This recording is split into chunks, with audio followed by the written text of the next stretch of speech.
just before 7 o'clock, Monday, January 19th. It is, of course, the college football championship title coming up within the hour in Miami. So I figured why not sneak this in prior to kickoff between Indiana and Miami. Should be a great one. I'm sure there's a lot of NFL draft teams that are going to be picking high atop the order come April that are in attendance for both teams. And, of course, Vegas. Of course, the Vegas Raiders have to be there taking a close look at Fernando Mendoza, who, of course, will try to complete the really improbable I mean, what Indiana has in store tonight, the opportunity that they have with Cignetti and Mendoza and that story and Hoosier Nation is going to be fun. So we will take you up until kickoff, maybe a little bit afterwards, get you up to date on the ongoing Ravens coach search.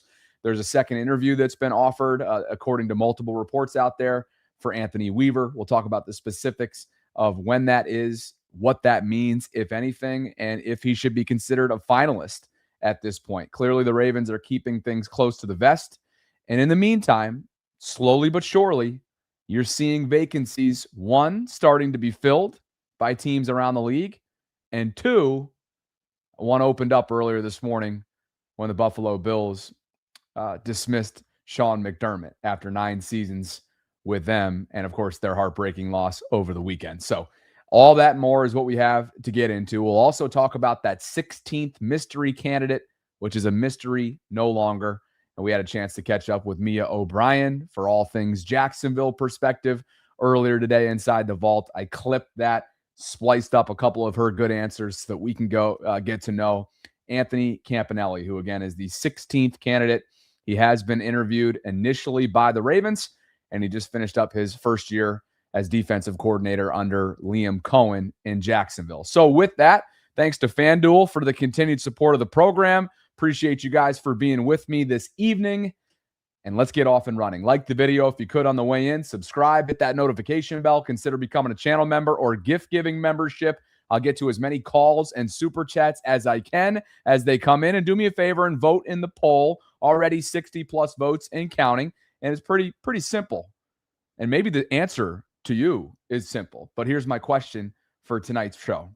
Will the Ravens wait until after the AFC Championship weekend, or when I say AFC, after Championship weekend, which is coming up in the next several days, to make their head coach hire? Will the Ravens wait until after this weekend? So far, it is an overwhelming yes from you guys. 88% of you so far, as we approach 100 votes, say yes. 12% of you say no. And remember, there are 5 known candidates that are still within the final 4 of the postseason field. Couple from the Rams, couple from Denver, and Clint Kubiak in Seattle. So we'll get into all that. We'll get you fully caught up to speed. Let's do it, shall we? The breaking news as of an hour or two ago is that one of the vacancies that's out there has been filled. The Dolphins have hired Jeff Hafley. He's the Packers defensive coordinator. He completed his second interview with the team today, and they did not let him out the door. He is going to Miami to succeed Mike McDaniel as the next head coach of the Dolphins. Micah Parsons, who worked with him this year after the deadline. Of course, that was an acquisition, having done business with Dallas. He wished him well. Genuinely happy for Half. He writes, great guy, great person. Gonna miss his energy. Why do I mention it? Well, I mean, look, there's a bunch of vacancies out there. I think 7 now, if you include Buffalo. But you can take, you can obviously take Miami off that list. He actually coached, Jeff did, Boston College. And I mean, what I mean by that is he coached Zay Flowers as the head coach of Boston College from 2020 to 23. And he served under Matt LaFleur in Green Bay as his defensive coordinator the last 2 years. Prior to that, he was the co-defensive coordinator and defensive backs coach at Ohio State. He had previous experience in the National Football League as well, and he gets his first legitimate National Football League gig with the Miami Dolphins. So that's one less vacancy out there.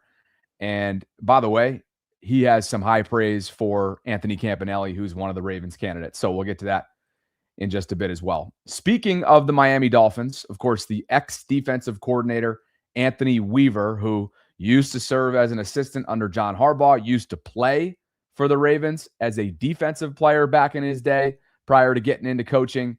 Anthony looks to have landed, according to multiple reports, a second and a first in person. I believe this would be a first in person. Not sure if the first one was virtual or not, but Anthony Weaver is reportedly being brought to Baltimore tomorrow for a second interview with the Ravens brass. So could he very well be looked at as a finalist for this job? Perhaps. As Pelissero notes, he's a former assistant coach.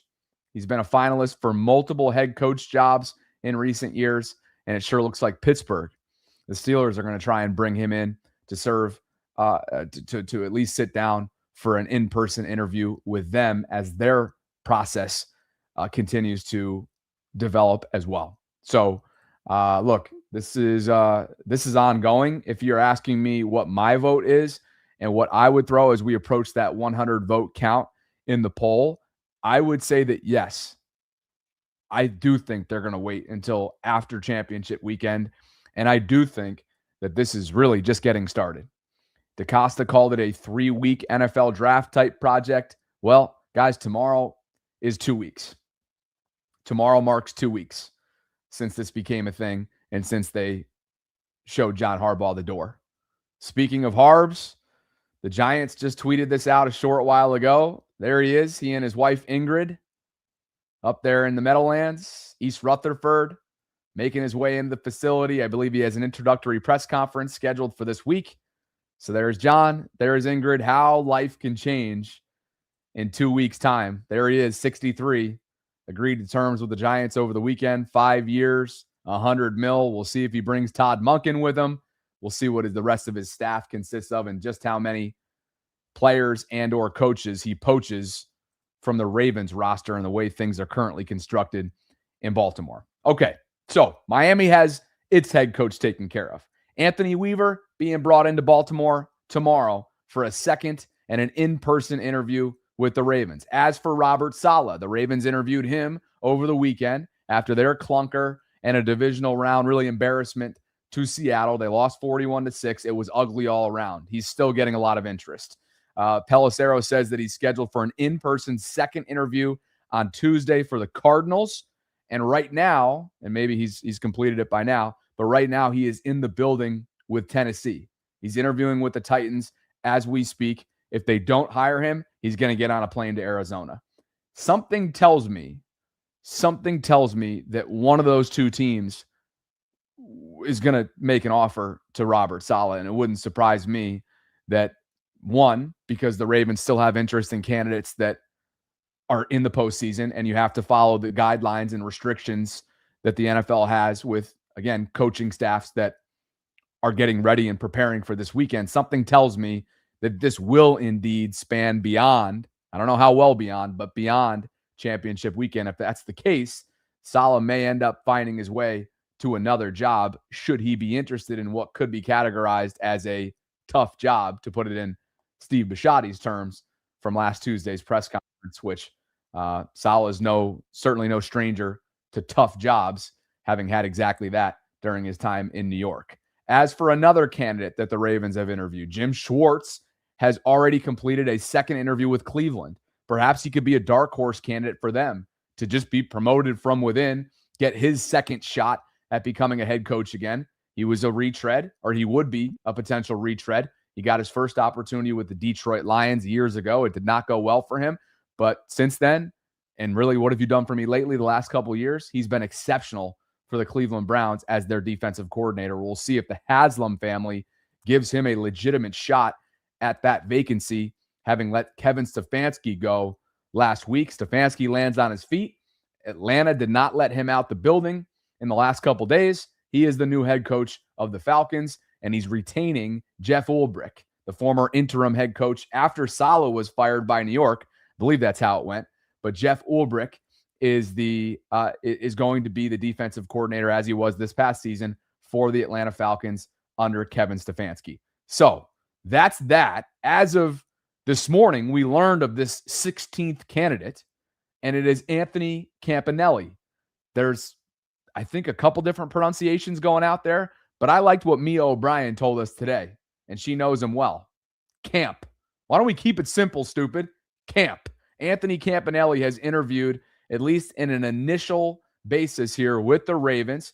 He's 43 years old. He'll turn 44 in August.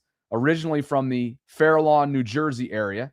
Played college football as a safety linebacker hybrid role for Rutgers from 2001 to 2004.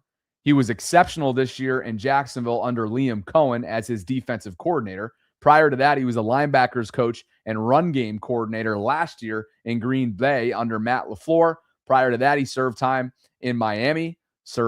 He served under the Dolphins as linebackers coach. He does have some relationships with the Michigan background as linebackers coach there in 2019. He's got a ton of experience. And as Mia noted, he is an interesting candidate that hasn't gotten a ton of buzz around the league, but the Ravens at least wanted to have an initial conversation with him. Mia talked a little bit about why. All Italian-American family. And in turn, because of all of these tentacles, all these jobs and connections that he's had, that is where you've seen a lot of write-ups done nationally about how he is this pathological love child between Vic Fangio, Brian Flores, Wink Martindale, so many different influences that have created the defensive identity you saw from this Jaguars team. But at the core of it, and that's why I started at the top with that high school ranks where he began his coaching tenure after a career playing at Rutgers, like it begins and it ends with tough, physical. He's not the Jersey Shore. It's Sopranos. It's somewhere in the middle.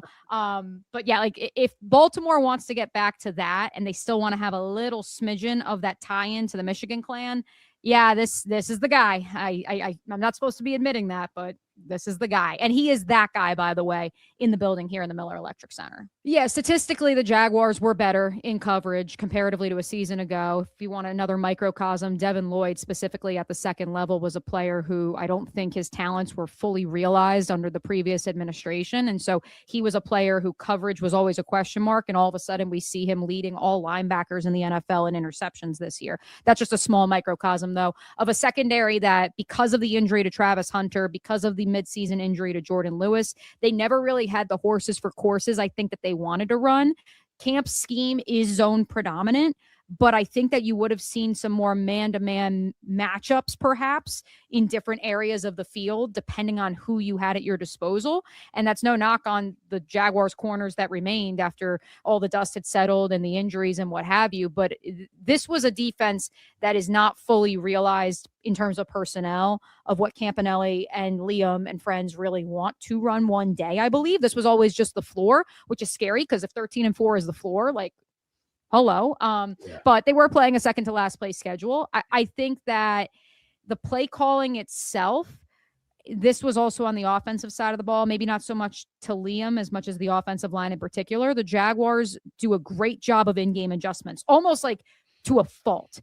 They will come out with, in my opinion, like much more of a, all right, let's see what you present, and then we're going to adjust, as opposed to attacking with identity from the top, outside of attacking with that defensive trench warfare mindset that's present from the start and from the opening whistle, but maybe not the some of the schematics that you'll see deployed in the fourth quarter.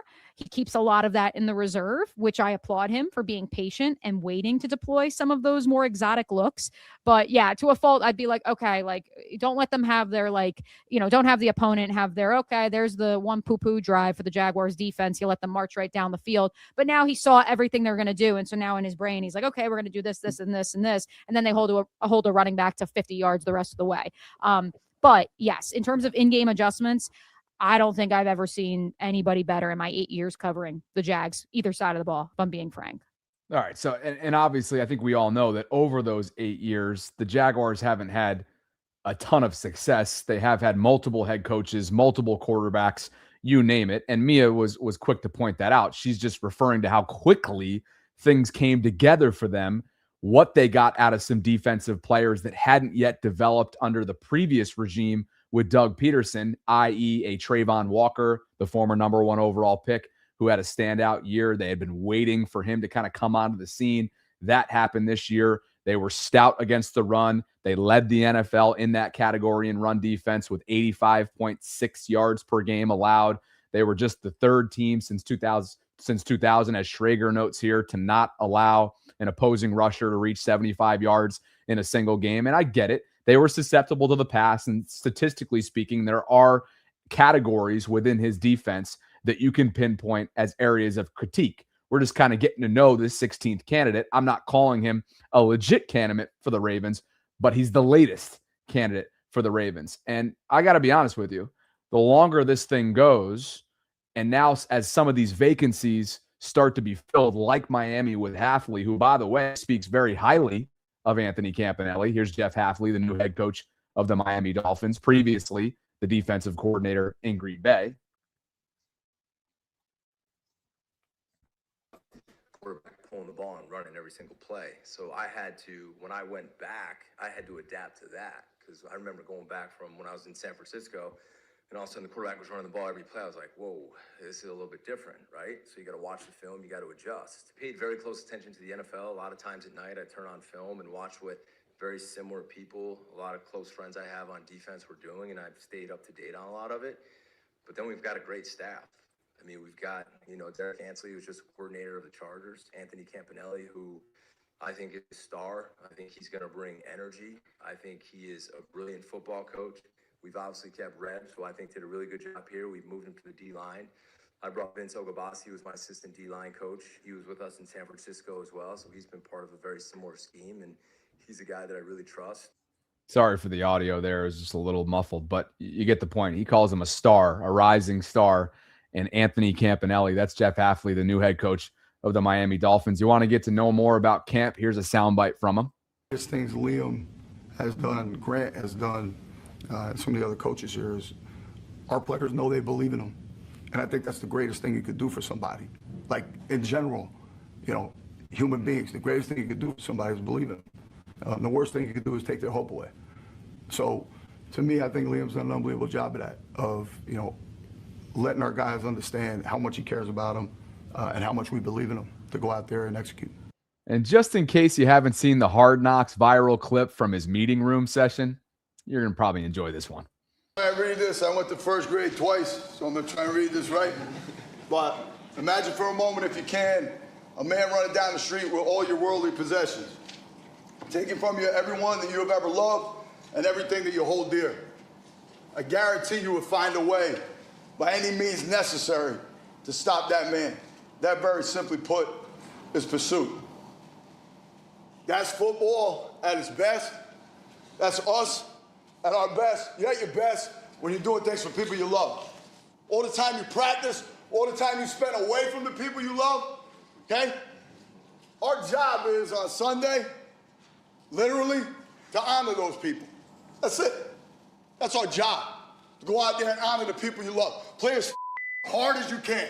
Attack the ball like it's some guy running down the street with your mother, your father. I don't know who my kids, whatever. Like, that would make me out of my mind. There ain't no way that guy's getting away from me. And there certainly ain't anybody getting in my path to block me, to stop me from bringing them back in my life. That ain't gonna happen, okay? But if you treat it like that all the time, you practice like that, you commit to practicing like that with each other, you're unstoppable. Don't know who the is gonna stop you from doing what you want to do. Everybody understands ass whooping, okay? I can go to Greece and somebody start getting their ass whooped. We all understand what's happening.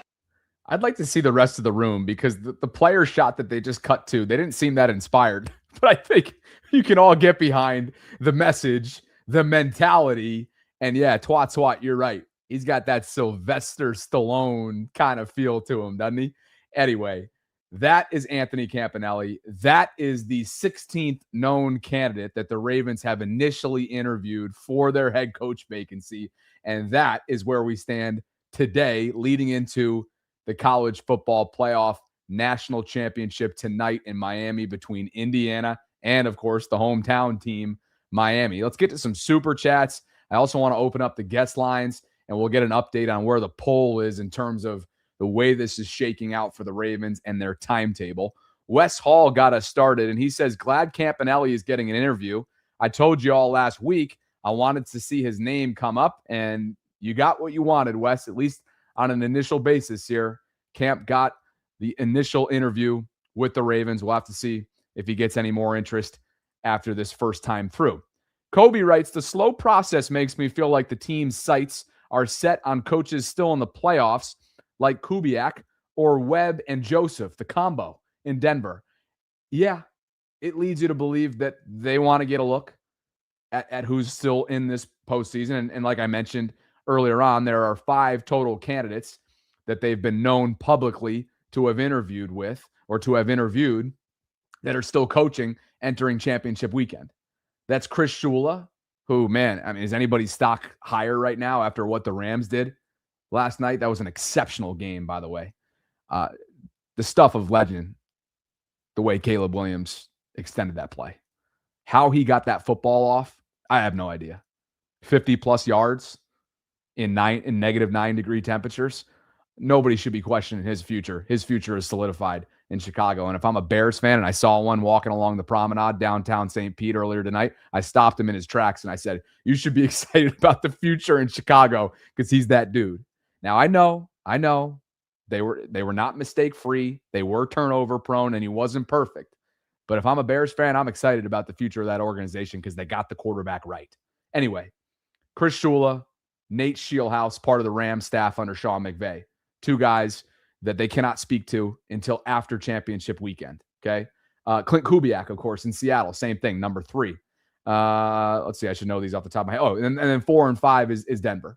Davis Webb, quarterbacks coach under Sean Payton, pass game coordinator, along with Vance Joseph, whose defense output-wise, yeah, they gave up a lot of points.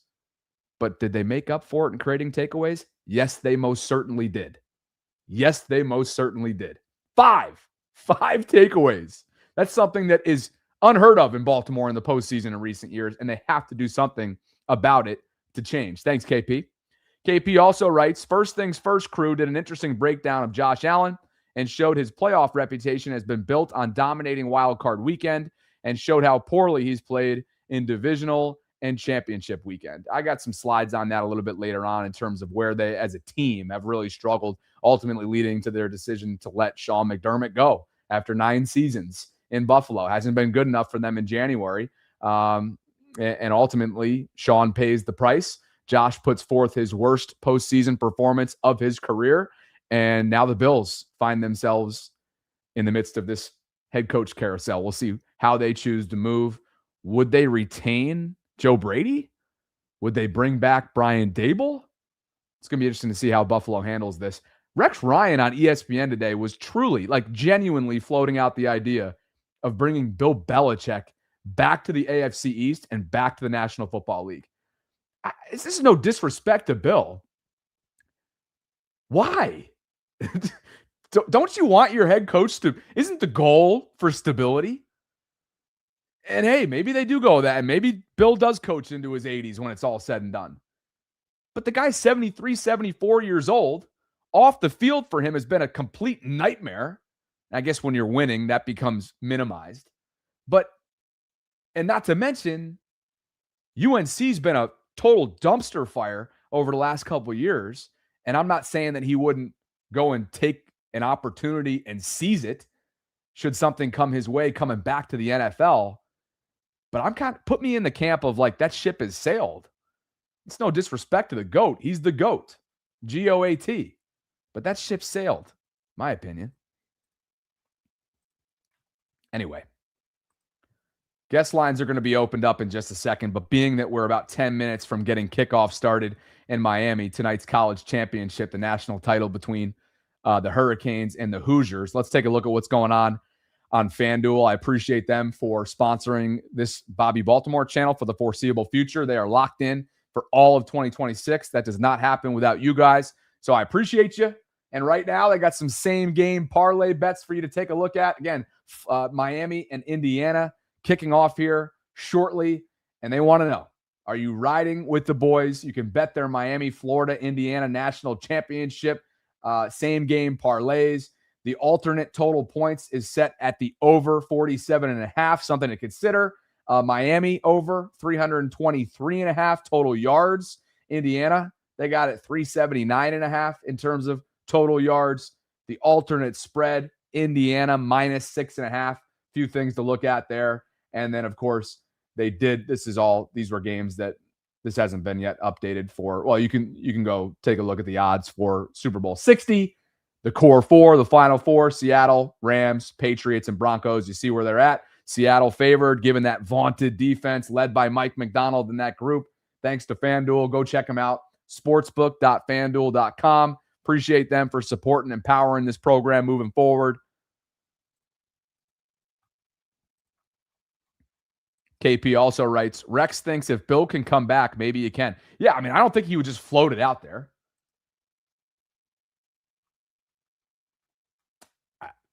I don't know. And I'm not saying it's the sexiest pool of applicants this year either. If there was a budding favorite, I mean, look, John Harbaugh was the belle of the ball here, especially for a team that, like things that run its course in Baltimore, but that doesn't mean that one fan base's trash isn't another fan base's treasure, because just go ask anybody remotely involved with New York. The overwhelming majority of public opinion says that they're over the moon, and they should be. They should be. When you think about where they've been over the last decade. Irrelevance is where they've been, just so you know. Appreciate you guys for being with me. If you could like the video on the way in, subscribe to the channel, hit that notification bell, consider becoming a channel member or gift-giving membership this offseason. And let's open up the guest lines and get an update on the poll as we approach 250 votes. Pretty simple question I asked tonight, and the results are not surprising. Will the Ravens wait until after championship weekend to make their hire at head coach? 82% of you say yes. 17, it just updated. 83% of you say yes. 17% of you say no. What say you guys? 90 seconds on the clock. You know the drill. Trey, Maurice, Dre, all posted up in the waiting room. And let me just reiterate, give you an inch, you take a mile. 90 seconds. Can't set new precedents in here. Plus, we got a title game to watch tonight as well. 90 seconds, gentlemen and ladies. Off we go. Guest lines are open. Trey, welcome to the program, brother. Get us started, will you? Yep, I got you, Bobby. To answer your question, yes, I did. I voted yes that they're gonna make their deciding factor. They have to interview Clint. So what I've came down to a realization is that it's going to be Clint and Mentor going to be the last two candidates that they want to get a good feel on. Clint, who you going to bring on defense? Jesse, who you going to bring on offense? It's pretty much going to come down to the coordinator positions, because really, I feel like they like both of the coaches. They just want to know who they're going to bring. And at this point, it really, this benefited Mentor all the way up until Buffalo releasing Sean, because I think it confuses things now, because I was thinking that they were kind of going into this maybe like Jesse gets the head coaching job, and if Mike McDaniel's still floating out there, maybe you take a shot and come and be an OC if there's no head coaching jobs that you are interested in. So that's what it was looking like until Buffalo released Sean. So now it's kind of like Clint could go there or McDaniels could go there. It's chances. I mean, what it comes down to is chances, but I honestly believe that. Love it, brother. I got something for you in a second here I'm going to pull up, which is Albert Breer's latest on McDaniel. It's an interesting nugget that was in his latest on SI that I find to be an interesting, his kind of temperature gauge in terms of McDaniel's candidacy. So I'm going to get there. Yeah. Safe travels, my man. It's great to see you. Always on the road. Gotcha. Columbus. He always is. There's no doubt about that. He always is. And this is what I was referring to right here. Let's go screen share, because I never brought it in. Wasn't sure if I would reference this or not, but this is from Albert Breer. I mentioned this in passing in the vault today, and I also threw it into the Discord within the last couple hours. But Albert has a note on Mike here that he's made the rounds, and if I had to guess, meaning Breer, he'll probably wind up as an offensive coordinator in the next week or so. I've heard Tampa Bay could be a spot for him, and that if he does a good job, he could be set up to be Todd Bowles' eventual successor. Now, that matches up with what we heard from Greg Auman, who's a Fox Sports reporter. We've had him on the vault before. He's got a good pulse on NFL news from a national level. And basically his point was that Mike, already having had a tough job in Miami, isn't going to go rush to potentially take another tough job and perhaps show patience, demote himself to an offensive coordinator for a couple of years, and be really mindful about the organization that he chooses.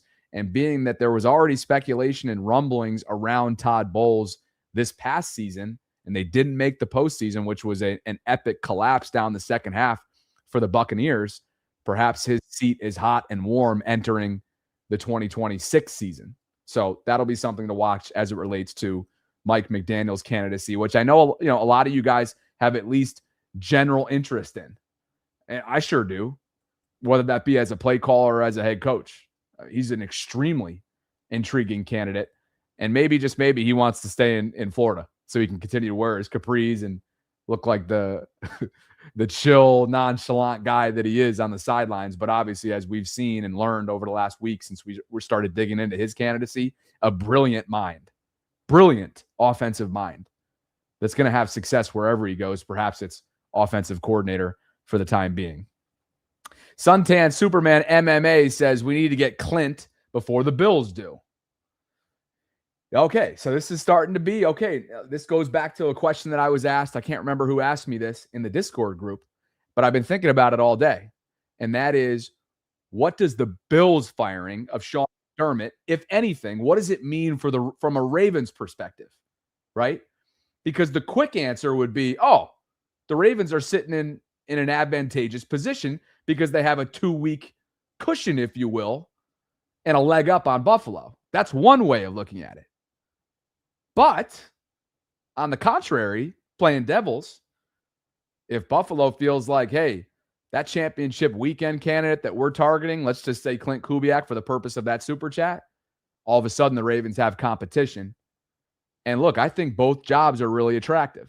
I do.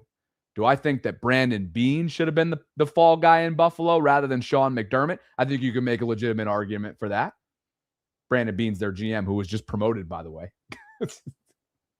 So Sean, for reasons that you see on the screen, ends up being not just the fall guy, but somebody that didn't get it done. He wasn't successful enough down the stretch. And when you have a star at the quarterback position, much like John did with Lamar, your shortcomings are going to be magnified under the microscope. And that's exactly what happened to Sean.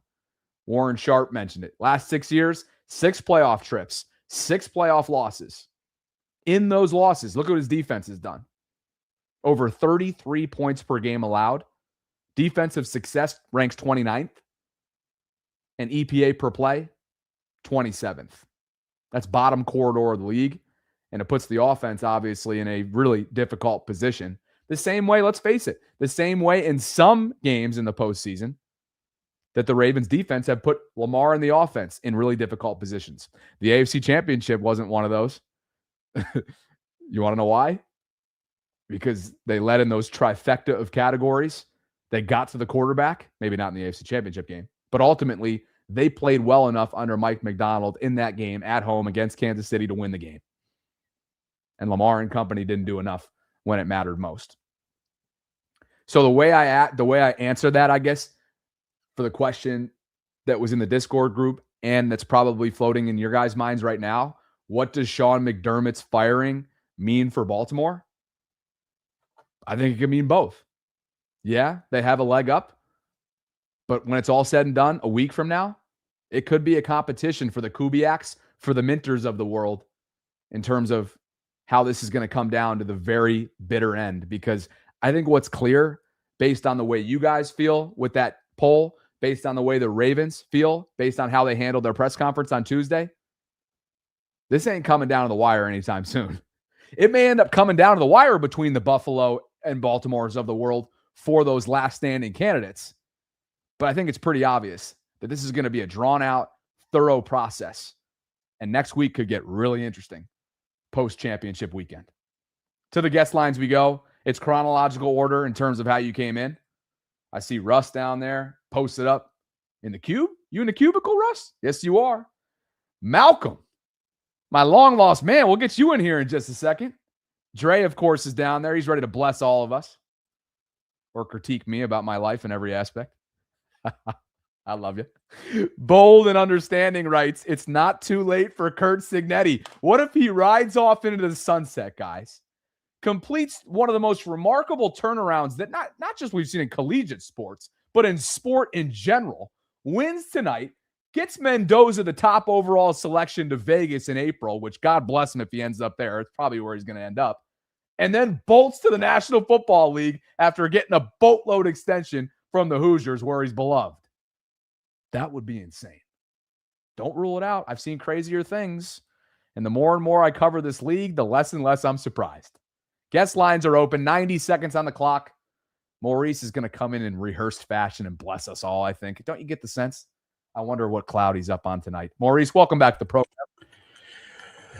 Hey, Bobby, thanks for having me. And this is officially day 2 of me telling you that I'm not going to thank you a second time for the 90 seconds for the timer. All right? I'm just making it crystal clear. 1 is good enough. Not doing it a second time. I just want to throw that out there. But yeah, my answer to the poll is that I wouldn't be surprised if the Ravens front office decided to wait until after championship weekend to decide who is going to be their next head coach. Now, ideally, some of us want Robert Saleh, but truth be told, by what it's shaping out to be, it looks like the Ravens front office are eyeballing, hiring either Clint Kubiak or Jesse Minter.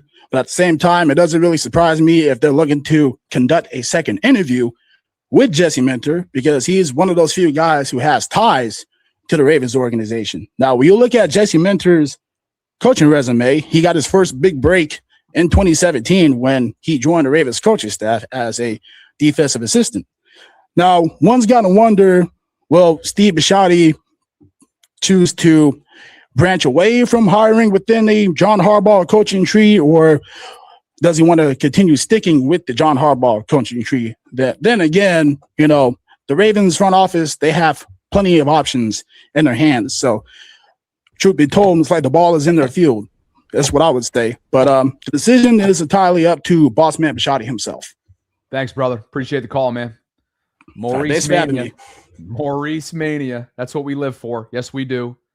The Lake Show 499, I love you, but I got to call out this comment because I just don't think it has that much merit. And you say, no Minter, he's a Harbaugh guy. I get it. You want the clean slate. But as we discussed earlier this afternoon, Mike McDonald would be categorized as a Harbaugh guy. How are things working out for him in Seattle? There's been a lot of guys in the Harbaugh era, I know, not named Zach Orr, that he leaned on perhaps too heavily and too reliably at defensive coordinator, perhaps a premature decision that was made 2 years ago. But there's a lot of Harbaugh hires, if you will, that have had tremendous amounts of success in this league, and Mike Mack is the latest. Minter could be the next one up. And based on the way that the league, without directly saying as much, speaks highly of, with all the interview requests that he's gotten, Minter is one of the most sought-after candidates in this hiring cycle. And so I encourage you to dig deeper in terms of why you don't feel like Minter's the guy, other than just he's a Harbaugh guy.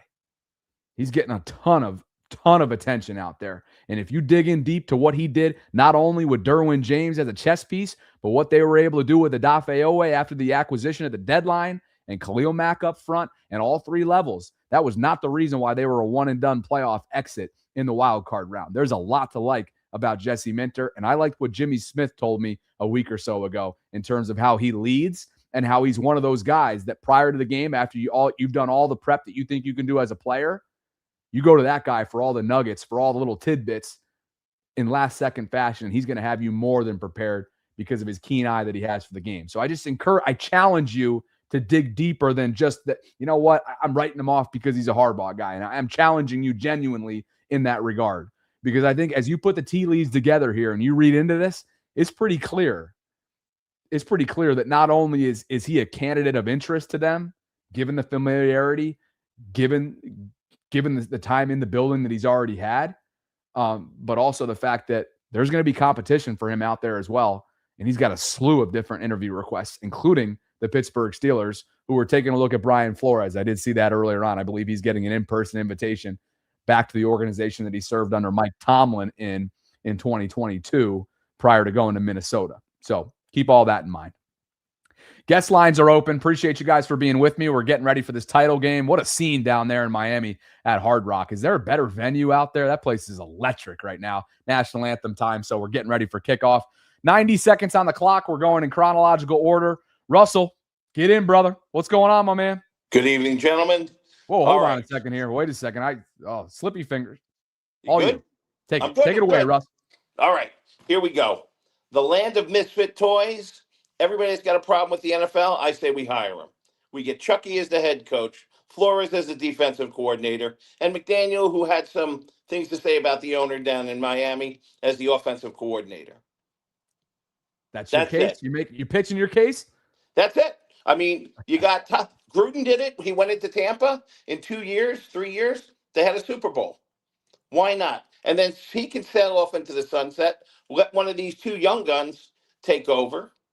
I'm also good with Minter or one of the Kubiaks if they come in as the head coach, but I'd love those other two guys as offensive and defensive coordinator. I got you. I tell you what, I'm really wondering if before tonight's over, will there be a notification hitting regarding Saleh? He's in the building right now with Tennessee. He's set to fly tomorrow to Arizona, or maybe right from there tonight if they don't offer him the job. Is one of these teams going to make a pitch to Robert Saleh that aren't the most attractive jobs out there? But the fact that Tennessee has the #1 overall pick in Cam Ward, who has not yet been tapped into fully, and he showed some signs of life down there in the midst of a tumultuous first season with all kinds of different change and turnover there at the top. I wonder if somebody wants to go take that Tennessee job. 100%. You're right. They're going to grab and then pressure him. That's why Stefanski got picked up. Nobody wants the bottom of the barrel. Not Atlanta did not. Kids. Yep. Atlanta did not let him out the building. Appreciate you, Russell. Keep up the good work, brother. Thank you. My man. Thanks for sticking around. You guys have been locked into the coverage. You have been tough. The live chat has been toxic at times. Things have gotten off on the wrong foot in some cases. I've crashed out several times over the last 2 weeks. Sleep and Celsius, certainly parts of my life that are lacking in different cases. But one thing I cannot call you guys is not, how do I want to say this? Not tuned in. You are tuned the fuck in, and I love it, and I appreciate it. Every single one of you mofos. Kickoff shortly here. Back to the guest lines we go. Trying to get in as many as I possibly can. The Giants are releasing a bunch of content that John Harbaugh is on facility campus headquarters with his wife, Ingrid. So congratulations to the Harbaughs. I believe their introductory press conference in East Rutherford. Oh, I didn't know Trump was in the building for this. Oh, geez. It must have been insane getting in and out of Hard Rock tonight. That must have been absurd how early you had to get to Hard Rock tonight. And this venue is insane. I should have this unmuted right now because of the national anthem. His neck hair is standing up 1,000 times. Hold on a second. Give me a second here. I'm taking this in because I love this country.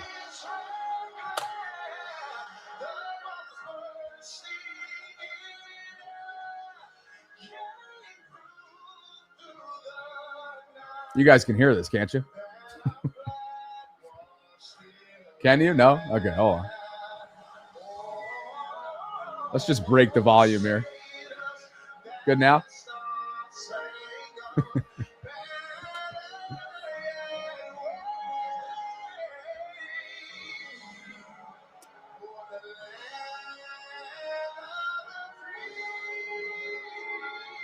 Should I get into my Sirianni form right now and start sobbing?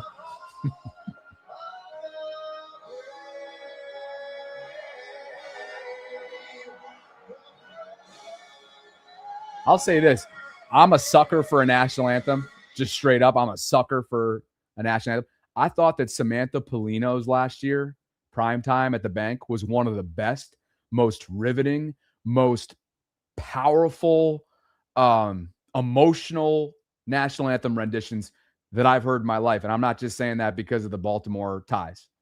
Like, she was exceptional. And then we had her on, and that was awesome. And then you guys embarrassed the hell out of me mid-vault. I think we all remember that, don't you? Yeah.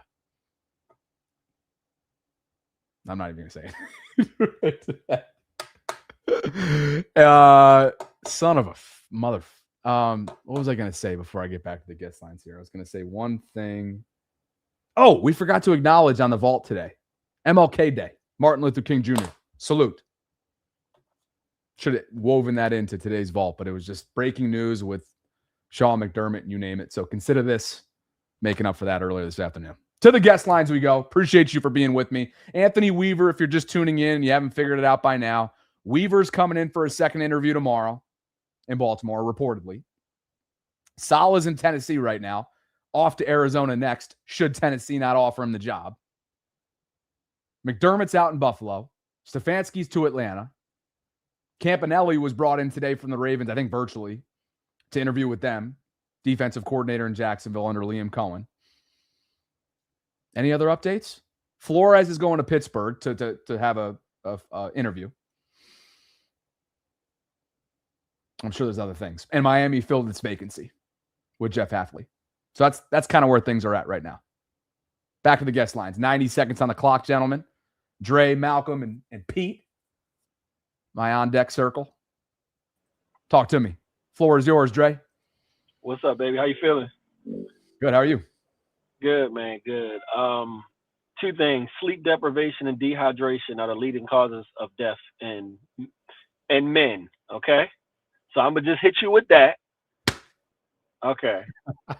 Let's work on the sleep deprivation part too. Okay. All right. And get you an in-person. I meant to say in-person doctor's appointment, because you're the type of motherfucker that'll go do virtual and be like, I talked to a virtual doctor, everything's fine. Like, no, you need to go get some labs done. You need to go sit in front of somebody, let the lady grab you, make sure your shit is, everything is right. You feel what I'm saying? You got to get all of that done. You got to get all of that done. If for me, if Weaver can convince McDaniel to be his offensive coordinator, he might get the job in Baltimore.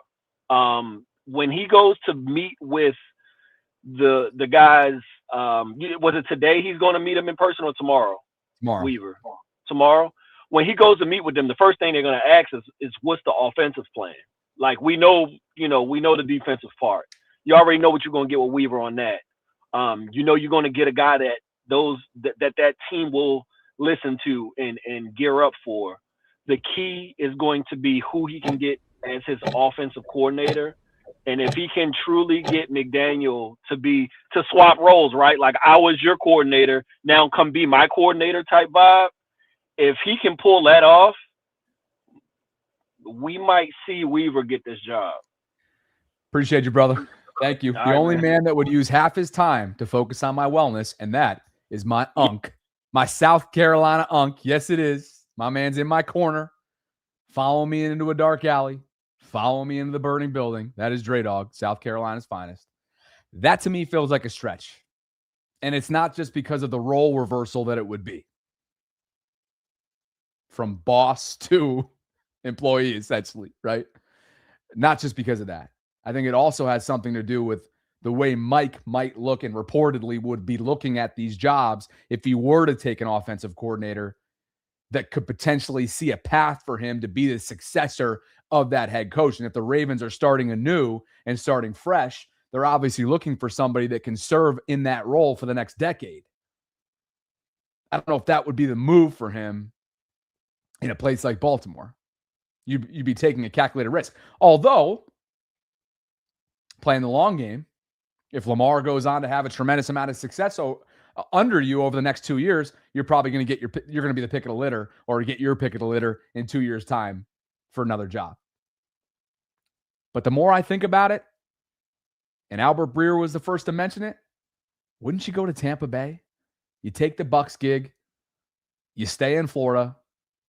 You still have to relocate, but you stay in Florida. You can wear your capris. You can show off your offensive prowess. Light up the NFC South. And then Todd Bowles retires in the next 2 years. And you take over the Tampa job. By the way, I like his capris. I'm not dragging him. I like his capris.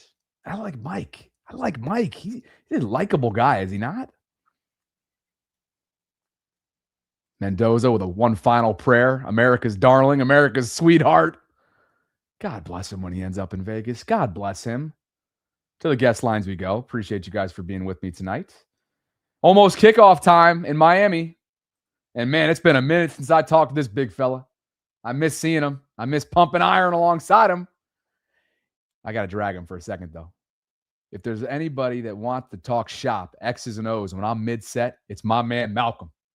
And I'm smiling, nodding while I'm pumping, and my man's talking my ear off, and I loved it. while at the same time being like, bro, I got to get my shit in right now. I'm putting my AirPods back in. It's good to see you, brother. Mr. Merritt is in the building. What's up? What's up, man? What's up, man? You disappeared on me, man. I put the APB out on you. They said you went down to Florida. I know. I'll be back, though. And I've already been back a couple times. So you and I will see each other, I'm sure, maybe for draft weekend. We'll see. All right. So one thing I want to say is go Canes. You know, I got one hand on the phone, so I can't do the other hand. But we need to draft some Miami players. That's when this team was clicking and clacking. We need to get some Miami players. I personally like Kubiak. I look at that system, Lamar, Derrick Henry, and the tight ends. Oh, my God. I think that Lamar can have another MVP season in the Kubiak system. And then I look at how they dissected the 49ers. They took them apart brick by brick. Me personally, this is not going to happen, but a wet dream scenario would be Kubiak as the coach, McDaniel as the OC, and Flores as the DC. Now, no, that's not going to happen, but that would be a wet dream scenario. In terms of Tampa Bay, you got Baker Mayfield. He's a very good quarterback. But, I mean, I think that, you know, whoever comes in, if they actually invest in the offensive line, I think that you're going to see a considerable offensive output. The defense needs to be fixed, but I think Lamar will win the MVP next year, especially if you get Kubiak. And then Derrick Henry, oh my God, just think about him in a zone running scheme. I mean, Jimmy Christmas. I mean, I think you would have I think you would win a Super Bowl. We're going to have a weak schedule next year, so I think all of that is included. It's great to see you, brother. Appreciate you. That's a dream scenario. A guy can dream. We will let you dream for sure. Good seeing you, man. Enjoy the game tonight. All right, man. Go Canes. Go Canes. There he goes. And you already know those legends that he's referring to. They're on hand. Ed and Ray, everybody's there. I saw what's his face. Not what's his face. I shouldn't do him like that. But oh my God, Michael Irvin. Of course. I mean, he's the poster boy for fandom. And really the face of the Miami program. They're all there on the sidelines. They're all mixing it up. Edwards doing interviews. Look, Bain ain't going to be there at 14. I can confidently tell you that. Bain ain't going to be there at 14 where the Ravens sit right now. But as for Clint Kubiak, remember, he's one of the five candidates that the Ravens cannot speak to until next week. That's post-championship weekend. And he will be one of 5 candidates that the Ravens have looked at initially who are preparing and will coach this upcoming weekend with a chance, I should say, to take a trip to San Francisco to represent their conference in Super Bowl 60. Guest lines are open. I assume, let's just get an update on the poll. I assume it's very one-sided, and it is. 83% of you say the Ravens will wait until after championship weekend to make their hire. 17% of you say no. I'm in the boatload with you guys. I'm in the main majority, 83%. I think they're going to wait. And it's going to be really interesting to see how this transpires next week. Pete, let's get in here, brother. Welcome back, brother. How you doing? So I got 3 points I want to express because I've thought about what I was going to say. Okay. For the Okay, so for the defensive coordinator for the Jags, his secrecy, like I said on the vault earlier, like the secrecy and like how they were talking him up, makes me feel like they were talking him down like we talked down McDonald a couple of years ago, trying to make them stay or whatever. But that was like, okay, interesting. And so that's intriguing to me. Watching the Texans last night, it so reminded me of 2023, watching that fun ass defense. That's when I enjoyed defense. I don't enjoy watching these last 2 years of defense, but watching the Texans defense last night, like, oh my God. So that makes me want to go towards defense. But I'm like thinking, so I've been more offensive minded, more offensive coach minded. So like the whole wet dream scenario, this is where something might be more realistic. I'm young, so I might get more of those than a lot of people. But like the whole wet dream scenario, like why isn't that realistic? Brian Flores is on expiring contract, so why can't he come over as DC, be on a better team than the Vikings, respectfully? And then Kubiak, offensive coordinator, defensive coordinator, Brian Flores ain't going to get hired. If he doesn't get hired this coaching cycle, when will he get hired? Because of whatever. So, and then Mike McDaniel, I mean, he might go for the Bills, but like, why is it not possible? Like, that's what I'm saying to that. But yeah. That'd be wild to see Mike in Buffalo. That would be wild. It's going to be really interesting to see how Buffalo handles it. That job complicates everything. And why would you not want to wait till after? Why would you not want to be thorough? That's what I'm going to say to that. But yeah. Appreciate you, brother. Happy second semester to my nephew. That's my nephew right there. Look at him. That's my nephew. Yes, it is. The Houston defense was impressive, but unfortunately for Texans' sake, couldn't overcome what you see on the screen. You couldn't overcome 4 interceptions and a player that was seemingly seeing ghosts out there in C.J. Stroud, who's put together a really tough stretch of postseason games for the Texans. And as Troy Aikman put it bluntly, and by the way, we're underway, opening minute of the college football title game. Miami starts with it. You guys thinking it's going to be a high-scoring one? Should be interesting. Can Indiana complete the most improbable turnaround, just a remarkable turnaround tonight? Really excited to watch this one, but yeah, look, Troy Aikman put it plain as day. CJ's chasing the success from his rookie year, and he hasn't been able to chase it down yet. God bless him. That was a rough watch. But D'Amico's defense, Mike Mack's defense, that's what the Ravens need to try to emulate coming up in 26. Get back to what they were doing in 23 if they want a chance to overcome some of those January demons. Take us home, Manny. You're standing between me and this college championship. And thank you so much for your generosity. Actually, you know what? Why the hell didn't you do it in this channel? Let's bring this mother effer in. You know, just to give a little bit of context before we bring him in, you know, Mr. Interim, self-appointed. Manny and I made a Tylan Wallace bet prior to the year. You guys might remember. And maybe he'll have something to say about this. Maybe it was done on the vault. But as far as I remember it, with my perfect memory, this was done between he and I. It wasn't a three-way deal. And where did he throw those Mexican currency dollars, pesos, earlier today? To the vault. 50-50 down the split with me and Sarah. Son of a mother. I share enough with her. Welcome back to the program, my friend. Good to see you. Hey, actually, yes, we started it here, but we finalized it on the vault because Sarah asked, "You're going to take that bet?" And you were like, "Let me think about it." Yes. It's all good. I run the finances in this business, so we'll reflect that and throw that into her payroll and make it accordingly in the memo. Hey, one thing, since you brought up what happened on the vault, she was asking, about the why not Weaver, but yes on Mike. I think it's more so because Mike broke from the ideology of Harbaugh, and Weaver hasn't. Weaver is stuck still in certain Harbaugh ways, and Mike broke free, and we saw it on that San Francisco game. Are you just saying because he hasn't had that much success in Miami? No, it's not just success. It's more so the tendencies. Because if you look at Weaver's defense, certain tendencies are still the same as Harbaugh's defense. So, and you see Mike on year 2, those tendencies that Harbaugh had were just completely gone with Mike.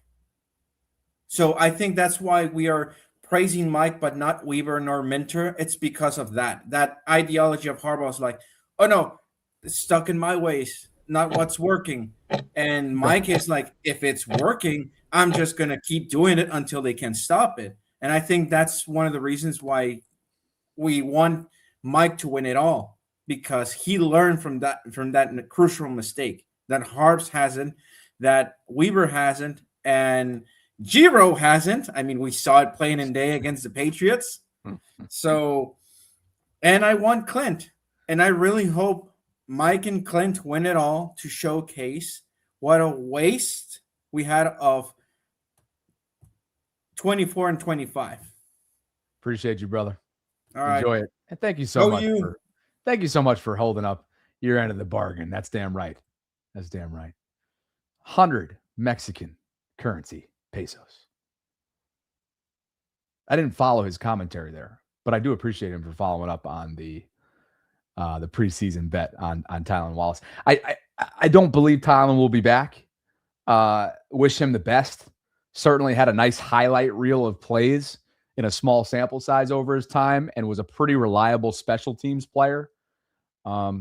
Someone that I'm sure will continue his NFL career elsewhere. And I could be wrong. Maybe the new regime wants to retain somebody like him, in a non-primary role. A reserve wide receiver, a special team gunner, somebody that's a locker room guy, but I'd have to think that he ends up elsewhere in what's probably going to look a little bit different personnel-wise, given this new group coming in. Guys, if you haven't already done so, I would love for you to join the Bobby Baltimore Discord server. I actually just renamed it to just my name and the HQ. So the Bobby HQ, let's call it. A lot of commentary in here. Really, I always bill it as a 24/7 hub. What is this? What is this? What's going on here? Anyway, I would love for you guys to join. It's a 24/7 hub for conversations surrounding Baltimore sports. I have the updated pinned comment to reflect the free link. And if you'd like to, I'll throw it in there and you can join. It's free. It's a great community. We're coming up on, let's see where we're at now. 1,177 members. Joseph and Kalozan. Is it Kalozan? Creed? Is that Marco Rubio? Sure looks like it. Anyway, great group. A lot of things, a lot of different topics and sports and you name it. We're talking in it. Chat rooms, commentary all day long, every day. So appreciate them. Appreciate you. Enjoy the game tonight. Let's see if Fernando Mendoza, Mr. Heisman, Mr. Number 1 pick, can do it one final time for the Hoosiers. Miami, Indiana. Enjoy it. Thanks to FanDuel. Thanks to Preston Automotive Group. Thanks to all of you guys for dropping by tonight. We'll be back tomorrow, 12 noon Eastern, inside the vault. You know the drill. Like the video if you could on the way out. Subscribe to the channel. Hit that notification bell. You guys want to follow me across all social media platforms, you can. At Bobby Baltimore on Instagram. Same handle for Twitter and X. Been pretty active on there as of late. And I hope you're ready for this carousel and all the news cycle and the change and the roller coaster that has been the last 2 weeks. Tomorrow is 2 weeks since John Harbaugh was dismissed. We'll continue to follow it as close as we possibly can. Thanks to all of you for spending some time with me tonight. Let's catch up.